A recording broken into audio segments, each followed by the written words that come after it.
Preparación para el tiempo del fin. Lección 11. El sello de Dios o la marca de la bestia. El propósito de la lección de esta semana es que el sábado será la gran prueba de lealtad.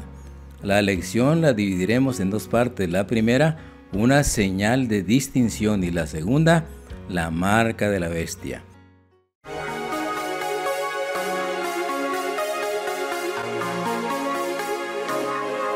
Frecuencia cristiana.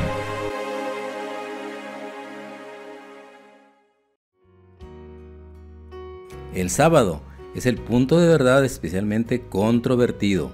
Cuando la prueba final le sea aplicada a los hombres, entonces se trazará la línea de demarcación entre quienes sirven a Dios y quienes no le sirven. Mientras que la observancia del falso día de reposo domingo, en obediencia a la ley del Estado y en oposición al cuarto mandamiento, será una declaración de obediencia a un poder que está en oposición a Dios. La observancia del verdadero día de reposo sábado en obediencia a la ley de Dios será una evidencia de lealtad al Creador. Mientras que una clase de personas, al aceptar el signo de la sumisión a los poderes terrenales, recibe la marca de la bestia, la otra, por haber elegido el signo de obediencia a la autoridad divina, recibirá el sello de Dios. Iniciemos con la primera parte, una señal de distinción, Apocalipsis 7, 2 y 3.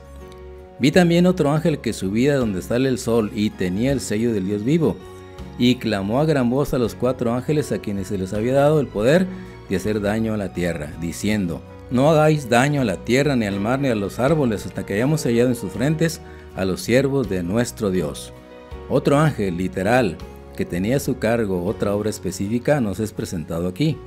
La característica que distingue al ángel que sube es que lleva el sello del Dios vivo. Por este hecho y por la cronología de su obra, determinamos, si es posible, qué movimiento simboliza su misión. La naturaleza de su obra nos es sugerida evidentemente por el hecho que tiene el sello del Dios vivo. Para comprender lo que es esa obra, debemos determinar lo que es el sello del Dios vivo. Un sello se define como instrumento destinado a sellar, lo que emplean los individuos, las corporaciones y los estados sobre los documentos escritos como evidencia de su autenticidad.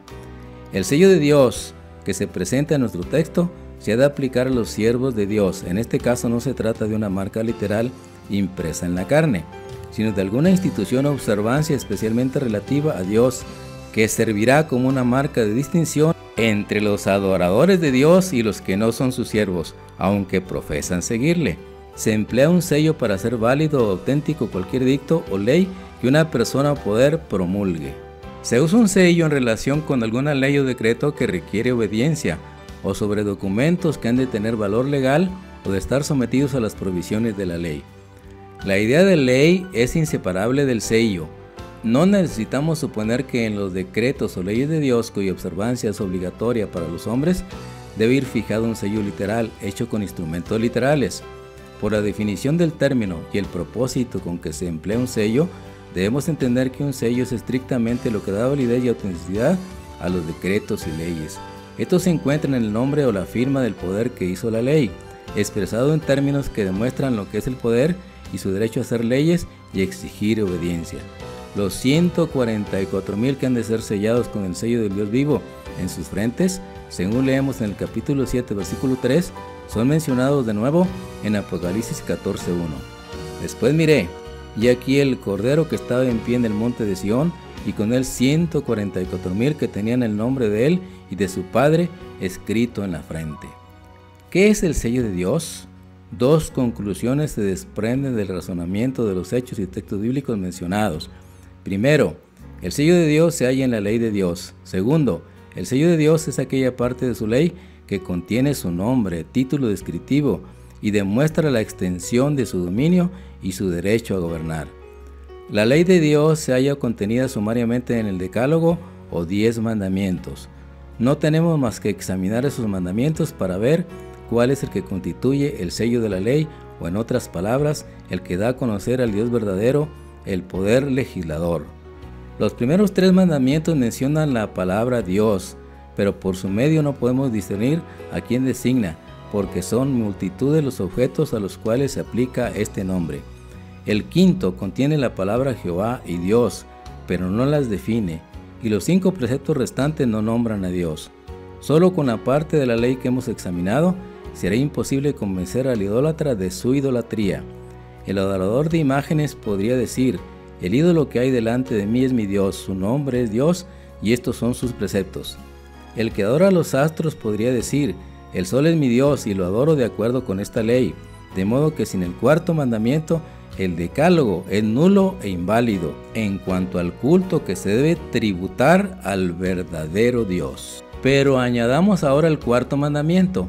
Devolvamos a la ley ese precepto que tantos consideran descartado y veamos cuál es la situación.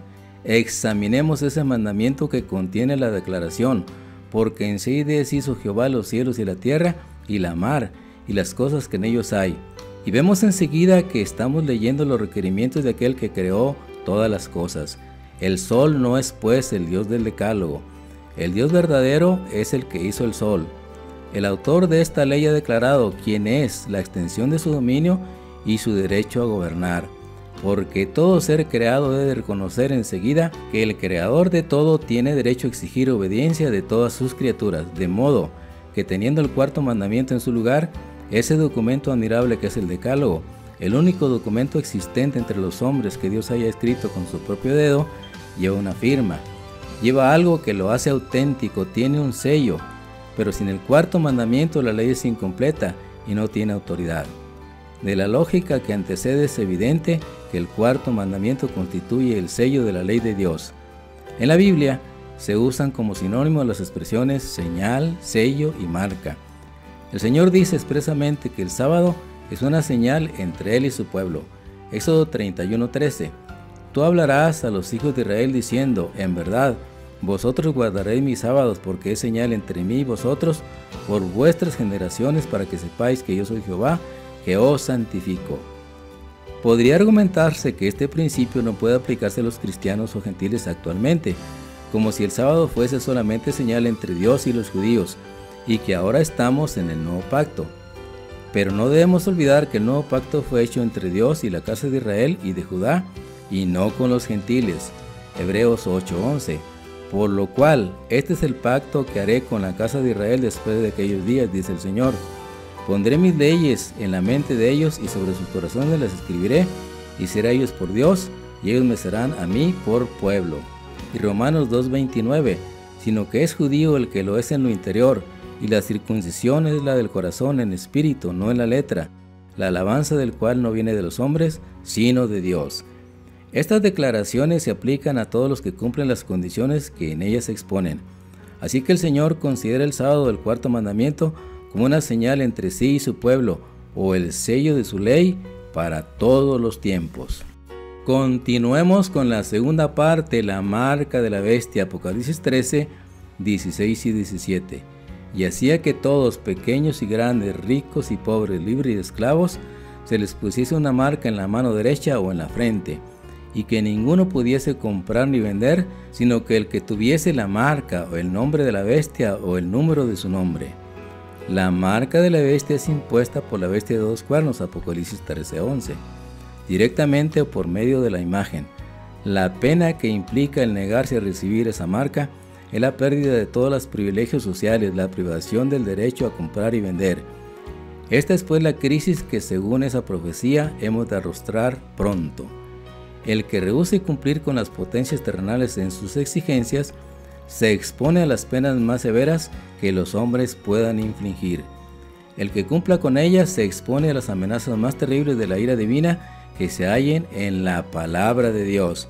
Apocalipsis 14, 9 y 10. Y el tercer ángel lo siguió diciendo a gran voz: si alguno adora a la bestia de su imagen y recibe la marca en su frente o en su mano, él también beberá del vino de la ira de Dios que ha sido vaciado puro en el cáliz de su ira, y será atormentado con fuego y azufre delante de los santos ángeles y del Cordero.